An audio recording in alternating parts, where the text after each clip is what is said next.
Θέλω κλείνοντας, κύριε Πρόεδρε, και θεωρώντας ότι εκφράζω όλους τους συναδέλφους, να σας ευχαριστήσω και να σας συγχαρώ για τον νηφάλιο, τον επικοδομητικό και ακριβοδίκαιο τρόπο με τον οποίο λειτουργήσατε από τη θέση αυτή.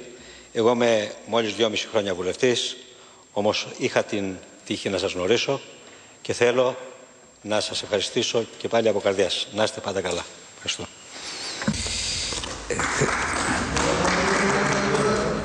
Θέλω όμως να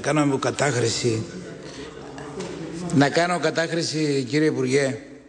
Χθες ήμουνα στην πατρίδα σου, στην πατρίδα σας, και με σταμάτησε ένας ΑΜΕΑ.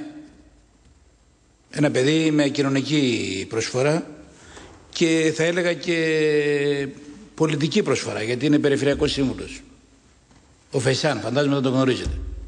Δραστήριο παιδί, νέο παιδί. Μου είπε ότι τους κόβονται κάποια επιδόματα. Του είπα δεν μπορώ να κάνω τίποτα άλλο, θα κάνω κατάχρηση και θα το μεταφέρω. Και το μεταφέρω από εδώ, να είναι η τελευταία μου μεταφορά.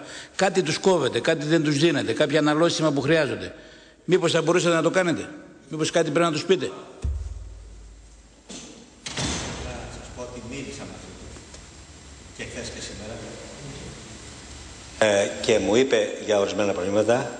Σε κάθε περίπτωση το Υπουργείο Εργασίας και εγώ προσωπικά συνεργαζόμαστε με την ΕΣΑΜΕΑ και όλες τις οργανώσεις και έχουμε πει πολλές φορές ότι όπου υπάρχουν προβλήματα στον κανονισμό, αυτά τα προβλήματα θα αντιμετωπιστούν. Όμως υπήρξαν και υπερβολές μεγάλες, οι οποίες πρέπει να περιοριστούν, και είμαστε σε μια κατεύθυνση βέβαια, ώστε να μην λείψει βεβαίως τίποτα από κανέναν ανάπηρο, όμως να υπάρξει περιορισμός στη σπατάλη και μόνο. Μιλώ και με το συγκεκριμένο και με πολλούς άλλους εκπροσώπους αναπηρικών οργανώσεων για να θεραπεύσουμε όπου υπάρχουν πραγματικά προβλήματα και αδικίες. Ευχαριστώ. Ναι. Λοιπόν, εγώ θα πω για τον Βαγγέλη Αργύρη μία κουβέντα μόνο. Υπάρχουν φορές που τα αξιώματα μπορεί να δίνουν κάποιο κύρος στους ανθρώπους. Εδώ για τον Βαγγέλη Αργύρη ισχύει το αντίστροφο. Ο Βαγγέλης ο Αργύρης έδωσε κύρος στο Προεδρείο. Ευχαριστώ. Ευχαριστώ.